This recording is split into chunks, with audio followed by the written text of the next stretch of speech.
دیکھیے یہ سعید احمد کا بڑا دلچسپ بیان ہے. جس انجام تک انہوں نے پہنچایا محمد حنیف کو، بالکل اسی انجام کے اوپر یہ خود اب کھڑے ہو گئے. یہ مکافات عمل ہے. اور وہ جو آیت ہے کہ جو ایسی چیز کو چھپاتے ہیں جو اللہ تعالیٰ نے نازل کی ہے انسانوں کے لیے، انسانوں کی ہدایت کے لیے جو چیز نازل کی گئی ہے اس کو جو چھپاتے ہیں، اور پھر دنیاوی مفادات ہوتے ہیں، دنیا کی شہرت ہوتی ہے، جو بھی اس کی وجوہات ہوتی ہیں. اللہ تعالیٰ کہتا ہے ان کے اوپر میری لعنت ہے، اور فرشتوں کی لعنت ہے، اور تمام لعنت کرنے والوں کی لعنت ہے، سوائے اس کے کہ جو جن کو احساس پیدا ہو جائے اور وہ توبہ کر لیں، اللہ سے معافی مانگیں، اور لوگوں کو بھی کہیں کہ لوگوں اس سے پہلے گمراہی پھیلائی ہے، اللہ مجھے معاف کرے، تم بھی میرے لیے دعا کرو. تو مالک فرماتا ہے ایسوں کی توبہ قبول ہوگی اور میں ان کے اوپر پھر رحمت نازل فرماؤں گا. تو اس آیت کی زد میں آج یہ دونوں آ رہے ہیں، کیونکہ یہ سورہ یوسف کے حوالے سے جو معاملات سامنے آئے ہیں اس میں بالکل یہ اس ہدایت کو چھپا رہے ہیں یہ دونوں بندے، محمد حنیف صاحب بھی اور سعید احمد صاحب بھی. کیونکہ اس میں اللہ کا حق ہے کہ اللہ کو سجدہ کیا جائے. سارے انبیاء اللہ کو سجدہ کیا کرتے تھے. یوسف علیہ السلام پوری زندگی اللہ کو سجدہ کرتے رہے. یعقوب علیہ السلام پوری زندگی اللہ کو سجدے کرتے رہے، رکوع کرتے رہے. انہوں نے ایک سجدہ بھی کسی اور کو نہیں کیا ہے. لیکن محمد حنیف صاحب نے اس بات کو چھپایا، اس مضمون کو. سعید احمد صاحب نے اسی مضمون کو دبایا، چھپایا، اور بیچ میں سے جو ایسی چیزیں رکھی تھی اللہ تعالیٰ نے انہی جیسے مریضوں کے لیے جن کو بہت شوق ہے اللہ کے علاوہ کسی اور کو ایک سجدہ کرنے کا، کہ چلو ایک تو کر لو یا اس کو ثابت کر دو، تو ان کے لیے اللہ نے وہ ایسی جگہ رکھی ہوئی تھی. آزمائش کی وہاں اللہ تعالیٰ نے انسانیت کی، تو وہاں یہ فیل ہو گئے اور اس کے اوپر اب ڈٹ گئے اور وہ ساری باتیں چھپانا شروع کر دیں اس طریقے سے کہ ایسے معلوم ہوتا ہے جس طرح ان کو پتہ ہی نہیں ہے. اور انہوں نے متشابہات کا سہارا لے کے کچھ، جس طرح وہ آدم علیہ السلام کا واقعہ، حالانکہ اس کی کوئی تفصیل نہیں بیان کر سکتا ہے کہ وہ حکم کیوں دیا گیا اور وہ سجدہ کس نوعیت کا تھا، اس کو کوئی بیان نہیں کر سکتا. بس جتنی بات اللہ نے بیان کی اتنا ہی ماننا چاہیے. اور خود یہ کہہ بھی چکے تھے کہ اس کی تفصیل میں نہ جاؤ، اس پر قیاس آرائیاں نہ کرو. پھر خود انہوں نے اسی کے اوپر قیاس آرائی کی، اسی سجدے پر قیاس کیا ہے انہوں نے یوسف علیہ السلام کے سجدے کو، کہ جس طرح وہ ہوا اس طرح یہاں بھی ہوا. اس کو قیاس آرائی کہتے ہیں. تو انہوں نے قرآن کے مضمون کو بالکل بدلی کر دیا، اصلی مضمون کو چھپا دیا اور اپنے دماغ سے تشریح کر کے کتنوں کو گمراہ کر دیا.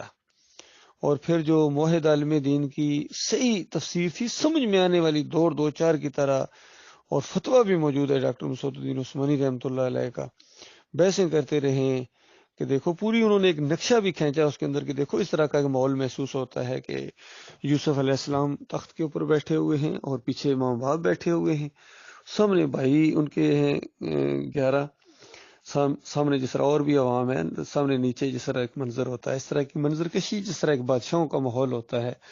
تو سارے اللہ کی دین کے اوپر، اللہ کی نوازشوں کے اوپر، مہربانیوں کے اوپر کہاں اللہ تعالیٰ نے یوسف علیہ السلام کو پہنچایا. اور جو دنیاوی لحاظ سے مشکلات تھیں ایک بادشاہ ہونے کے باوجود، جو بھائیوں کے درمیان اختلافات تھے، باپ کی دوری تھی اور غربت کا دور تھا بھائیوں کے لیے، ان کے لیے ظاہری بات ہے یوسف علیہ السلام کرتے تھے کہ نبی سب سے زیادہ انسانوں کا خیر خواہ ہوتا ہے اور اپنے رشتہ داروں کا تو بہت زیادہ خیر خواہ ہوتا ہے. فطری طریقہ ہے، فطری بات ہے کہ بہت کتنے پریشان ہوتے ہوں گے کہ جب ان کے بھائی یعنی خیرات مانگنے آ رہے ہیں اور یہ پتہ ہے کہ پورے علاقے میں قید پڑا ہوا ہے، تو کیا ایک نبی کو تکلیف نہیں ہوتی ہے؟ انسانی ہمدردی کے تحت بہت زیادہ ہوتی ہے. تو ساری چیزیں جب ختم ہو گئیں، انسانیت کے اوپر اللہ نے رحم کیا، بارشوں کا دور شروع ہو گیا، پھر فصلیں اگنا شروع ہو گئیں، اور بہن بھائی پورے قبیلہ وہاں سے جو ہے ہجرت کر کے مصر آ گئے، ملاقاتیں ہو گئیں، بھائیوں کی دشمنیاں ختم ہو گئیں، والد صاحب خوش ہو گئے. اور پھر اتنا بڑا منظر ہے، پوری عوام خوش ہے، پوری عوام جو ہے وہ اس خاندان کو بہت ہی محبت اور عقیدت سے دیکھ رہے ہیں. کیسا منظر وہ اللہ تعالیٰ نے پیش کیا. بادشاہ وقت کا جو ہے دوسرا وہ بھی خوش ہے اور ایسا لگتا ہے وہ ایمان بھی لے ہے. تو وہ کیسا منظر تھا اور کس کو سجدہ کرنے کا وہ وقت تھا. تو بالکل یہی محسوس ہوتا ہے کہ یوسف علیہ السلام اللہ کے سامنے شکر گزاری کے طور پر سجدے میں گر گئے.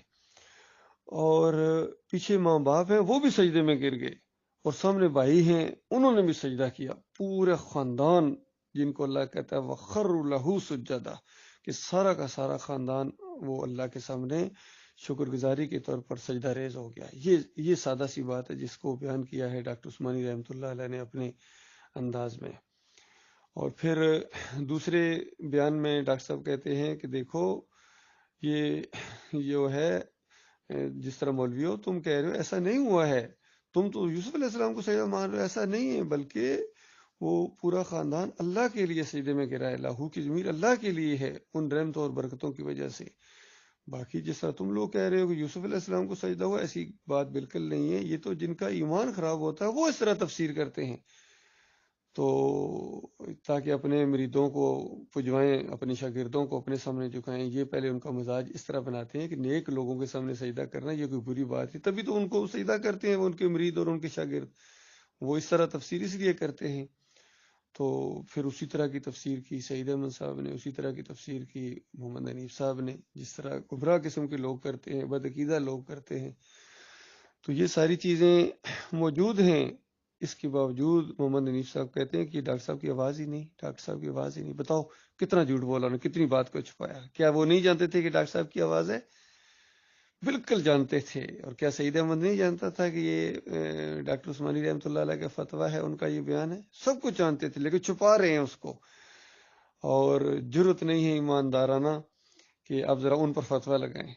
تو یہ بھی ان کی ایک اور خیانت ہے کہ جس کی چیز کو تم جیسے سمجھ رہے ہو اس کے خلاف ایک عقیدہ ہے، تم کیوں فتویٰ نہیں لگا رہے ہو؟ کیونکہ جانتے ہو، تم ڈرتے ہو۔ جس طرح ہم لوگ جن کا بھی عقیدہ خراب ہو، اللہ کی کتاب کے خلاف جن کا عقیدہ ہے، ہم نے تو فتویٰ لگایا ان کے اوپر، جس طرح سعید احمد کے اوپر فتویٰ لگا ہے، محمد حنیف کے اوپر فتویٰ لگا ہے، ٹھوک بجا کے لگا ہے، پورے یقین اور اعتماد کے ساتھ لگا ہے، آنکھوں میں آنکھیں ڈال کے لگا ہے۔ کیوں؟ ہمارا ایمان ہے یہ، اور ہمارے ایمان کے خلاف انہوں نے یہ معاملہ کیا ہے، اور اللہ کی کتاب کو انہوں نے جھٹلایا ہے، چھپایا ہے، جو لوگوں کی رہنمائی کے لیے تھی۔ تو اب بتائیے ان کے اوپر اللہ کی کتاب کا وہ فتویٰ اب لگتا ہے یا نہیں لگتا ہے؟ بالکل لگتا ہے، یقین کیجیے۔ اسی آیت کی زد میں ہے یہ جنہوں نے اس مسئلے کو چھپایا ہے، چاہے یہ انیس الدین ہوں، یا یہ قاری خلیل الرحمان ہوں، منور سلطان ہوں، رفعت نواب ہوں، اور جتنے بھی ہیں، یہ چودھری اشرف ہوں یا عتیق الرحمان ہوں، جنہوں نے اللہ کی کتاب کے اس مسئلے کو چھپا دیا ہے اور بالکل لوگوں کو اللہ کے دین کے خلاف ایک عقیدہ دیا ہے، اور لوگوں کو شرک کے اوپر پکا کر رہے ہیں ہر روز، ان کے اوپر یہ اللہ کی کتاب کا فتویٰ لگتا ہے، اور اس وقت تک یہ لگتا رہے گا جب تک یہ توبہ نہیں کریں گے، سچی توبہ۔ تو سعید احمد نے ان کے ساتھ ملے ہیں، جو ان کو اس طرح کی باتیں کہتے ہیں، اس سے تو توبہ کی ہے، لیکن شرک سے توبہ کب کرو گے؟ شرک سے توبہ کرو سعید صاحب، یہ جو سجدہ تعظیمی کا شرک تم نے ایجاد کیا ہے، اور محمد حنیف صاحب نے، اس سے توبہ کرو۔ جب تک اس سے توبہ نہ کرو گے، اللہ کی کتاب کا وہ فتویٰ، اور اللہ کے نیک بندوں نے جو اس حوالے سے فتویٰ لگایا ہے اللہ کی کتاب کے مطابق، وہ فتویٰ آپ کے اوپر لٹکتا رہے گا۔